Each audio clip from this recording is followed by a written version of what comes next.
ഞാൻ ഗവർണറെ ഇന്ന് കണ്ടത് വൈകുന്നേരം 5 മണിക്കാണ് കണ്ടത്. ഗവർണർ 5 മണിക്ക് കണ്ടു. ഞാൻ ആ ടൈം ചോദിച്ചു എങ്ങനെയെങ്കിലും എനിക്ക് അദ്ദേഹത്തിനെ കാണാനുള്ള ഒരു അവസരം കിട്ടി, ഭാഗ്യം കിട്ടി. പക്ഷെ അദ്ദേഹത്തിനെ കണ്ടപ്പോൾ അതിന് ശേഷമല്ല ഈ സംഭവം, അദ്ദേഹം ആക്ഷൻ എടുത്തിരിക്കുന്നതും അല്ലെങ്കിൽ VC അവിടുന്ന് രാജിവെക്കേണ്ട ഒരു സാഹചര്യമുണ്ടായി. സസ്പെൻഡ് ചെയ്ത ആ നടപടി, പിൻവലിച്ച നടപടി സ്റ്റേ ചെയ്തു. ഇതൊക്കെ ഉച്ചയ്ക്ക് മുമ്പേ അവിടെ നടന്നു കഴിഞ്ഞു. ശരിക്കും അത് കഴിഞ്ഞു. അതുകൊണ്ടാണ് ഞാൻ പറഞ്ഞത് ഗവർണർ അവിടെ ചുമ്മാ ഇരിക്കുകയല്ല. നമ്മൾ പോയി കരഞ്ഞാലേ ഗവർണർ ഒരു കാര്യം ചെയ്യുള്ളൂ എന്നുള്ള കാര്യം അങ്ങനെയല്ല. ഞാൻ എൻ്റെ ആവലാതി പറയാൻ പോയി. പക്ഷേ അദ്ദേഹം പറഞ്ഞു അതിന് മുമ്പേ തന്നെ അദ്ദേഹം അതിൻ്റെ ജെന്യുവിനായിട്ടുള്ള കാര്യം ചെയ്തു കഴിഞ്ഞു. ആരോട് ചോദിച്ചിട്ടല്ല എങ്ങനെയാണ് സസ്പെൻഡ് ചെയ്തത്. അവരെ ഒഫീഷ്യൽ കാര്യം എനിക്ക് കൂടുതലായിട്ട് അറിയില്ല. എന്നാലും പറയാം, എങ്ങനെ അവരുടെ സസ്പെൻഷൻ പിൻവലിക്കാൻ വേണ്ടിയിട്ട് എങ്ങനെ നീക്കമുണ്ടായപ്പോൾ ആ VCക്ക് ഉണ്ടായ വീഴ്ച എന്താണ്, അതിനെതിരെ ശരിക്കും പറഞ്ഞാൽ ഗവർണർ ആ രാജ്ഭവനിൽ നിന്ന് വളരെ നല്ല ഒരു നീക്കം ഞാൻ കാണുന്നതിന് മുമ്പേ അവിടെ നടന്നു കഴിഞ്ഞു.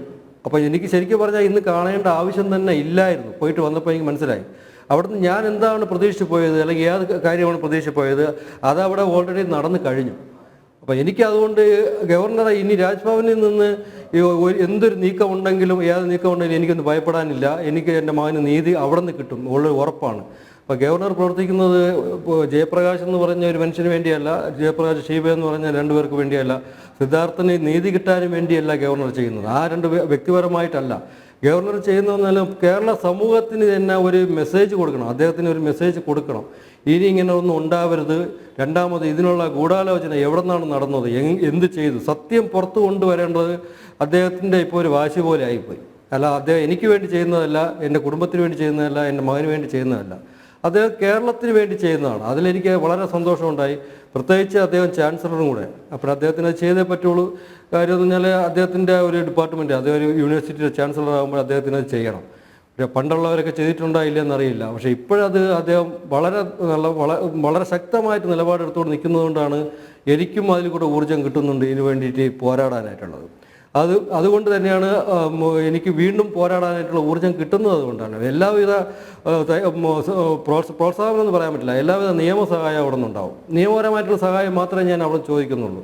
ബാക്കിയുള്ള എൻ്റെ സമരപരിപാടിയോ കാര്യങ്ങളോ അതൊന്നും ഞാൻ ഈ രാജ്ഭവനായിട്ട് ഞാൻ ഉൾപ്പെടുത്തുന്നേ ഇല്ല. എനിക്ക് നിയമപരമായിട്ട് അദ്ദേഹം എന്ത് ചെയ്യാൻ പറ്റുമോ അതിന് വേണ്ടിയിട്ട് യാചിക്കാനാണ് പോയി, ശരിക്കും പറഞ്ഞാൽ അപേക്ഷിക്കാൻ പോയി. പക്ഷെ അതിന് മുമ്പേ അവിടെ നിന്ന് ആക്ഷൻ വന്നു കഴിഞ്ഞു. VC സ്വയം രാജിവെച്ച് പോയി എന്ന് പറഞ്ഞു. അപ്പോൾ അതിനെക്കുറിച്ചൊന്നും ഞാൻ ഗവർണർ എന്നോട് ഡിസ്കസ് ചെയ്തിട്ടില്ല. നമുക്ക് അതിനെക്കുറിച്ച് പറയേണ്ട കാര്യമില്ലല്ലോ, അത് ഒഫീഷ്യൽ കാര്യങ്ങൾ. പക്ഷെ അദ്ദേഹം പറഞ്ഞു ഞാൻ എന്നെ കൊണ്ട് ചെയ്യാൻ പറ്റുന്ന അല്ലെങ്കിൽ നിങ്ങൾക്ക് നിയമപരമായിട്ട് ചെയ്തിരിക്കും എന്ന് പറഞ്ഞിട്ട് ഞാൻ പുറത്തിറങ്ങിയപ്പോഴാണ് അറിഞ്ഞത് VC രാജിവെച്ച് കഴിഞ്ഞു. പക്ഷെ അത് ഉച്ചയ്ക്ക് സംഭവിച്ചു കഴിഞ്ഞു, അത് അറിഞ്ഞില്ല. അതുകൊണ്ട് എനിക്ക് അവിടെ നിന്ന് നല്ലൊരു നീതി കിട്ടും എന്ന് പ്രതീക്ഷിക്കണം. പിന്നെ CBI അന്വേഷണം അത് ഉറപ്പായിട്ടും എനിക്ക് കൂടുതൽ പൊളിറ്റിക്സ് അറിഞ്ഞുകൂടാ, ഈ പൊളിറ്റീഷ്യന്മാരുടെ കളികളും എനിക്കറിയില്ല. അപ്പം ഞാൻ ആവശ്യപ്പെട്ട് എനിക്ക് മുഖ്യമന്ത്രിയെ കണ്ട് ആവശ്യപ്പെട്ട് ഈ CBI അന്വേഷണം വേണം, മുമ്പോട്ട് പോയാൽ ഭയപ്പെടുന്നു, CBI അന്വേഷണം വേണമെന്ന് പറഞ്ഞ ഉടനെ അദ്ദേഹം സമ്മതിച്ചു. ശരിക്കും പറഞ്ഞാൽ അത് പീക്ക് ടൈമായിരുന്നു. എല്ലാവരും ആക്രമിച്ചുകൊണ്ടിരിക്കുന്ന ടൈം. ഇപ്പോൾ പ്രതിപക്ഷമാണെങ്കിലും അല്ലെങ്കിൽ എല്ലാ രാഷ്ട്രീയ പാർട്ടിക്കാരും, മീഡിയ, പത്രം, കേരളത്തിൻ്റെ ജനങ്ങൾ, പ്രത്യേകിച്ച് കേരളത്തിലെ അമ്മമാരും അച്ഛന്മാരും എല്ലാവരും ആക്രമിച്ചുകൊണ്ടിരിക്കുന്ന സമയത്താണ് ഗവൺമെൻറ്റിൽ കിട്ടിയ ഒരു ഭാഗ്യം പോലെ, ഒരു ലോട്ടറി കിട്ടും പോലെ ഞാൻ CBI അന്വേഷണം കൊണ്ട് കൊടുത്തത്. അത് കിട്ടുന്നത് ഉടനെ അവർ പ്രഖ്യാപിച്ചു കഴിഞ്ഞോ CBI തന്നെ വേണമെന്ന്. പക്ഷേ എനിക്കറിയില്ലായിരുന്നു അതിൻ്റെ ബാക്കിൽ ഒളിച്ചു നിൽക്കുന്ന ഒരു ചതി. പ്രഖ്യാപിച്ചു കഴിഞ്ഞപ്പോൾ എല്ലാവരും ഒന്ന് സൈലൻ്റായി. എല്ലാവരും ആവശ്യപ്പെട്ടത് CBI ആണ്, എല്ലാവരും ആവശ്യപ്പെടുന്നതും CBI ആണ്. ചിലപ്പോൾ കോടതി മുഖാന്തരം പോയി കഴിഞ്ഞാൽ പെട്ടെന്ന് കിട്ടുമോ, അങ്ങനെയുള്ള പല അഭിപ്രായങ്ങളും അത് വരുന്നു. പക്ഷേ എല്ലാവരെയും അടപ്പിക്കാൻ പറ്റി. അവരതിൽ 90% സർക്കാർ വിജയിച്ചു. പ്രത്യേകിച്ച് കുടുംബത്തിൻ്റെ അടപ്പിച്ചു. അതുകൊണ്ട് അവർ വിജയിച്ചു. അത് സമ്മതിക്കണം. അവർ പൊളിറ്റിക്സ്, ഗെയിം എന്ന് പറഞ്ഞാൽ അതാണ് ഗെയിം. അത് അവർ വിജയിച്ചു. ഞാൻ എന്നെ പോലെ സാധാരണക്കാരൻ ഒരാഴ്ച ഒരാൾ 10 ദിവസം വരെ ഒന്നും മിണ്ടാതിരുന്നു. ഇപ്പം അന്വേഷണം വരും. എനിക്ക് അതിൻ്റെ കാര്യങ്ങൾ കൂടുതൽ പ്രൊസീജിയറൊന്നും അറിയില്ല. ഞാൻ കൂടുതൽ നിയമമൊന്നും പഠിച്ചിട്ടില്ലല്ലോ. അന്വേഷണത്തോളം അത് കഴിഞ്ഞ് നമ്മൾ അന്വേഷിക്കാൻ പോയപ്പോഴാണ് അറിയുന്നത് അവിടുന്ന് പേപ്പർ ഇവിടെ പോയിട്ടില്ല, ആ പേപ്പർ സെൻട്രൽ ഗവൺമെൻറ്റിൽ പോകണം, അവിടെ പോകണമെങ്കിൽ ട്രാൻസ്ലേറ്റ് ചെയ്യണം. അപ്പോൾ എനിക്ക് ഇതിനെക്കുറിച്ച് ഇറങ്ങിക്കയറി അന്വേഷിച്ച് നടക്കാൻ കൂടുതലായിട്ട് അറിയില്ല, എനിക്ക് കൂടുതൽ നിയമം അറിയില്ല. അപ്പം നമ്മളാ സഹായിച്ചത് മീഡിയക്കാർ സഹായിച്ചു, പത്രക്കാർ സഹായിച്ചു, അവരെ കൊണ്ട് പറ്റുന്ന രീതിയിലെല്ലാം കുറച്ച് രാഷ്ട്രീയക്കാരും സഹായിച്ചു. പക്ഷേ അതിനേക്കാൾ ഉപരി എൻ്റെ ഒരു സംഘടന ഉണ്ട്, എൻ്റെ മതത്തിൻ്റെ എൻ്റെ ജാതിയുടെ സംഘടന KMS എന്ന് പറഞ്ഞ സംഘടനയാണ്.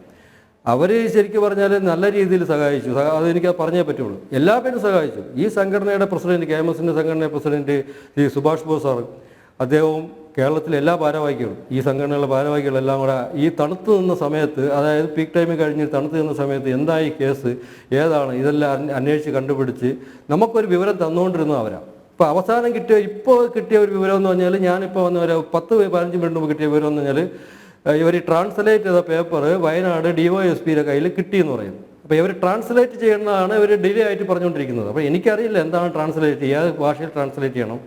ഇപ്പം ഞാൻ അറിഞ്ഞു, ഞാൻ ഇപ്പോൾ വരുന്നതിന് ഒരു 10 മിനിറ്റ് മുമ്പ് ഇവിടെ എത്തിയപ്പോൾ അറിഞ്ഞു, ട്രാൻസ്ലേറ്റ് ചെയ്ത പേപ്പർ വയനാട് DYSP കിട്ടി. അത് നമ്മളെ KMSൻ്റെ അവിടെ നിന്നാണ് നമ്മൾ അറിയിച്ചത്, സുഭാഷ് ബോസ് സാർ അറിയിച്ചത്.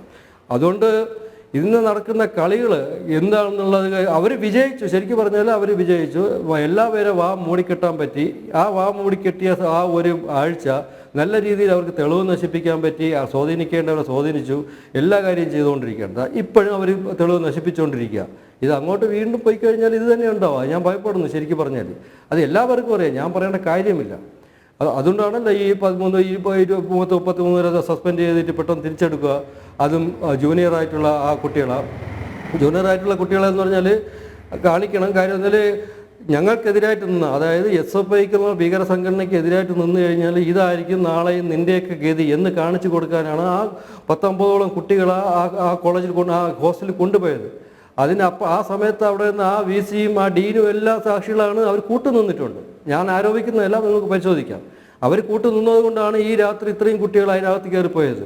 ആ SFIയുടെ ഭീകര സംഘടനയുടെ നേതാക്കൾ ആവശ്യപ്പെട്ടിട്ടാണ് ഇവരെ കാണിക്കണം, സിദ്ധാർത്ഥന് ചെയ്യാൻ പോകണം എന്താണെന്നുള്ള ഇവർ കണ്ടിട്ട് വേണം ഇവർ കൂടെ പഠിച്ച് ഇവരെ ഞങ്ങളെ ചൊൽപ്പടിക്ക് നിർത്തണം.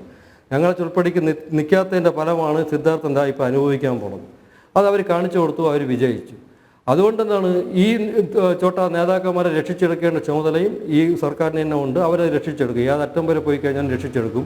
അതിന് വേണ്ടിയിട്ടുള്ള കളിയാണ്. അത് വെറും ഈ എന്താ പറയുക, ഇപ്പോൾ SFI പ്രവർത്തകർ മാത്രമല്ല ചെയ്തത്, അല്ല അതിൻ്റെ ഭാരവാഹികൾ, ഏറ്റവും ഉയർന്ന ആ കോളേജിലെ ഉയർന്ന ഭാരവാഹികളായി ചെയ്തേക്കുന്നത്. പ്രസിഡൻ്റ് റൂമിൽ ഉണ്ട്, പ്രസിഡൻ്റുണ്ട്, ജോയിൻറ്റ് സെക്രട്ടറി, ചെയർമാൻ, അങ്ങനെയുള്ള ഏറ്റവും വലിയ മുതിർന്ന നേതാക്കന്മാരാണ് ഇതിൻ്റെ മെയിൻ കുറ്റവാളികൾ, മെയിൻ കൊലയാളികൾ. മാവോയിസ്റ്റിൻ്റെ രീതിയിലുള്ള ട്രെയിനിങ് കിട്ടിയ രീതിയിൽ അവരെ അദ്ദേഹത്തിന് ഉപദ്രവിച്ചിരിക്കുന്നത്. വെട്ടും കുത്തുമല്ല. അത്രയ്ക്ക് ട്രെയിനിങ് കിട്ടിയ ഈ ആൾക്കാരെ കൈവിട്ട് കളയണമെന്ന് പറഞ്ഞത് ഒരിക്കലും ഈ സർക്കാർ ചെയ്യില്ല. അവരെ സംരക്ഷിച്ചേ പറ്റുള്ളൂ. അത് അവരുടെ കാര്യം. അങ്ങനെ ചെയ്തില്ല എന്നുണ്ടെങ്കിൽ ദേഹത്ത് മുറിപോലും ഇല്ലാതെ ഇങ്ങനത്തെ രീതിയിൽ ഈ ചതവും കാര്യങ്ങളിൽ ഇൻറ്റേർണൽ ബ്ലീഡിങ് ഉണ്ടാക്കിയെടുക്കാനായിട്ട് ഈ പഠിക്കുന്ന വിദ്യാർത്ഥികൾക്ക് പറ്റുമെന്നുണ്ടെങ്കിൽ സാധാരണക്കാർക്ക് പറ്റില്ല. ഞാനത് പല ഡോക്ടർമാരുടെ അടുത്തും പലയിടത്തും ഞാൻ പോസ്റ്റ്മോർട്ടം ചെയ്ത റിപ്പോർട്ട് കൊണ്ട് കാണിച്ചു. അല്ലെ വെറുതെ വായിച്ച് നോക്കിയിട്ട് ഞാൻ പറയുന്നതല്ല, ഞാൻ വെറുതെ ഇരിക്കുന്നതല്ല. ഇവിടെ അവരുടെ എല്ലാ അഭിപ്രായം ചോദിച്ചിട്ടാണ് പറയുന്നത്. സാധാരണ ആയിട്ട് ഒരു ആൾക്കാർക്ക് ഇതുപോലത്തെ ഒരു ഇൻറ്റേർണൽ ബ്ലീഡിങ് വരുന്ന രീതിയിൽ മുറിവേൽപ്പിക്കാൻ പറ്റിയില്ല. ഇൻറ്റേർണലായിട്ട് വളരെ ട്രെയിൻഡ് ആയിട്ടുള്ള ആൾക്കാർക്കേ പറ്റുള്ളൂ.